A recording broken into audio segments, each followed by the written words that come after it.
மாண்புமிகு பேரவைத் தலைவர் அவர்களே, நீர்வளை தொடர்பான மானிய கோரிக்கையில் பேசுவதற்கு வாய்ப்புகளை முதலில் நான் நன்றியை கூறுகிறேன். நீரின்றி அமையாது உலகு, தமிழ் மொழி, தமிழ் வாழ்க. நமது வாழ்வு, வாழ்வாதாரம் மற்றும் வளர்ச்சி, இதனை நிலைநாட்டுவதற்கான அடிப்படை ஆதாரம் நீர்வளமாகும். ஜல்ஜீவன் திட்டத்தில் இந்த ஆண்டு நிதி ஒதுக்கீடு 99,503 கோடி ஒதுக்கி இருக்கிறீங்க. கடந்த ஆண்டை கணக்கு பண்ணும்போது ஒரு 4,500 கோடி கம்மியாக தான் இந்த ஆண்டு ஒதுக்கி இருக்கிறீங்க. இந்த சபையில் மாண்புமிகு நிதியமைச்சர் பேசும்போது ஜல்ஜீவன் திட்டத்தில் நாங்கள் 98% மக்களுக்கு இந்தியாவில் வீட்டுக்கு டேப் கனெக்ஷன் மூலமாக தண்ணி கொடுத்துட்டோம்ன்ற ஒரு செய்தியை சொன்னாங்க. மாண்புமிகு பாரத பிரதமர் அதை கேட்டு ரசித்தார்.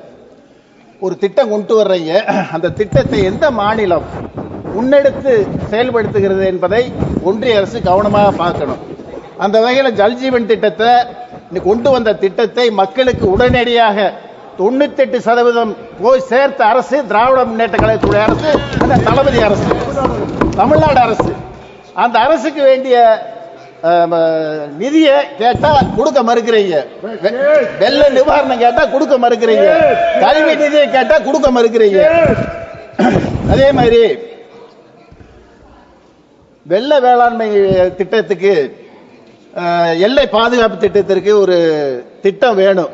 அந்த திட்டத்துக்கு கடந்த ஆண்டு 450 கோடி ஒதுக்குனீங்க.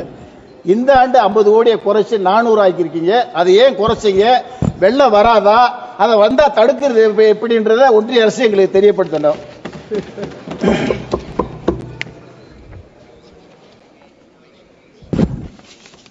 காற்று நீர் மாசுபடுது.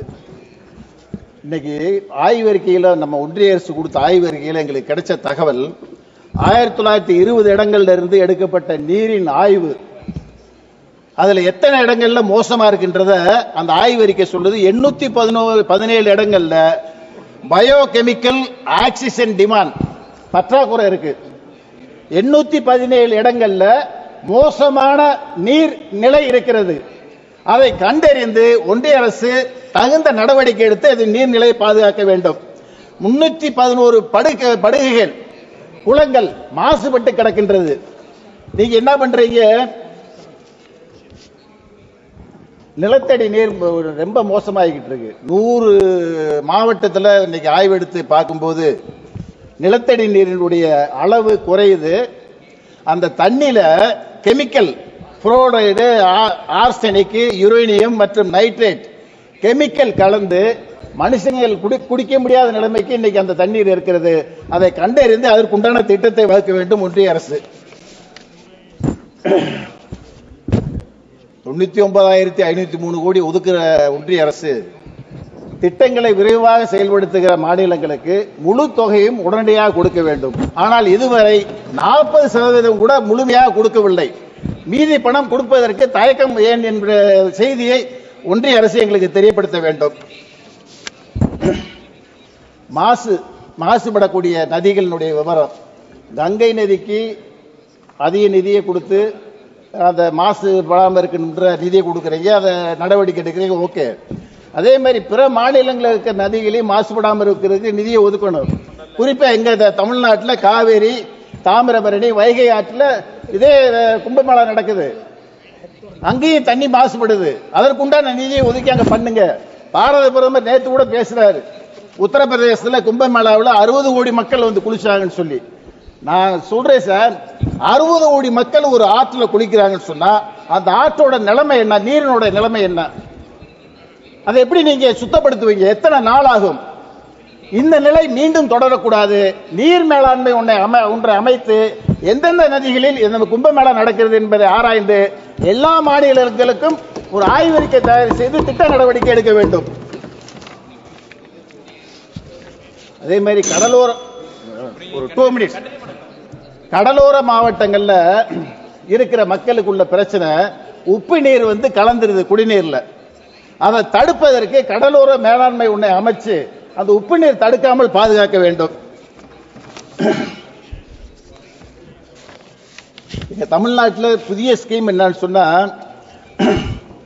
56 கம்பைன்ட் வாட்டர் ஸ்கீம் வச்சு கோடிக்கணக்கான மக்களுக்கு நீரை கொடுக்கறாங்க தமிழ்நாடு அரசு கூட்டு குடிநீர் திட்டத்தில். அதற்குண்டான நிதியை கொடுக்கணும். மத்திய அரசு எங்களுக்கு கொடுக்க மறுக்கிறதுக்கு உண்டான காரணம், ஜல்ஜீவன் திட்டத்தில் இதுவரைக்கும் 2024-25க்கான மீதமுள்ள 1707 கோடி ரூபாய் இன்னும் கொடுக்கல. எங்களுக்கு கொடுக்க வேண்டிய தொகை இன்னும் வரல. அப்புறம் JJM பங்கீட்டு முறையில் ஒன்றிய அரசின் பங்கை அதிகப்படுத்த வேண்டும். படுத்தல எங்களுக்கு உண்டான குடிநீர் ஆதாரம் பாதுகாக்கப்படும். அதே மாதிரி 19 புதிய கம்பைன்ட் வாட்டர் ஸ்கீம்ல 21,231 கோடி ரூபாயை அனுமதிக்க வேண்டும். புதிய வாட்டர் ஸ்கீம் கொடுத்திருக்கோம். இந்த திட்டம் வேணும். கோடிக்கணக்கான மக்களுக்கு இந்த கூட்டு குடிநீர் திட்டம் போய் சேரும். நீர் ஆதாரத்தை பாதுகாக்க 5 அணையினுடைய கண்காணிப்பு, காவேரி, கொள்ளிடம், வெள்ளாறு போன்ற அணைகளை பாதுகாப்பதற்கு அனுமதி வேண்டும். இயக்குதல் மற்றும் பராமரிப்புக்கு தனி நிதி ஒதுக்க வேண்டும். தயவு செஞ்சு ஒன்றிய அரசு எந்தெந்த மாநிலம் உங்கள் திட்டத்தை விரைந்து செயல்படுத்துகிறதோ அந்த மாநிலத்தில் முன்னோடியாக இருக்கிற மரம் தமிழ்நாடு, அதனுடைய முதல்வர் நான் தளபதி என்பதை உணர்ந்து வேண்டிய நிதியை வழங்குமாறு கேட்டு முடிக்கிறேன். நன்றி. இதுபோன்ற செய்திகளை மேலும் தெரிந்து கொள்ள எங்களது யூடியூப், Facebook மற்றும் Twitter ஆப்களை சப்ஸ்கிரைப் செய்யவும்.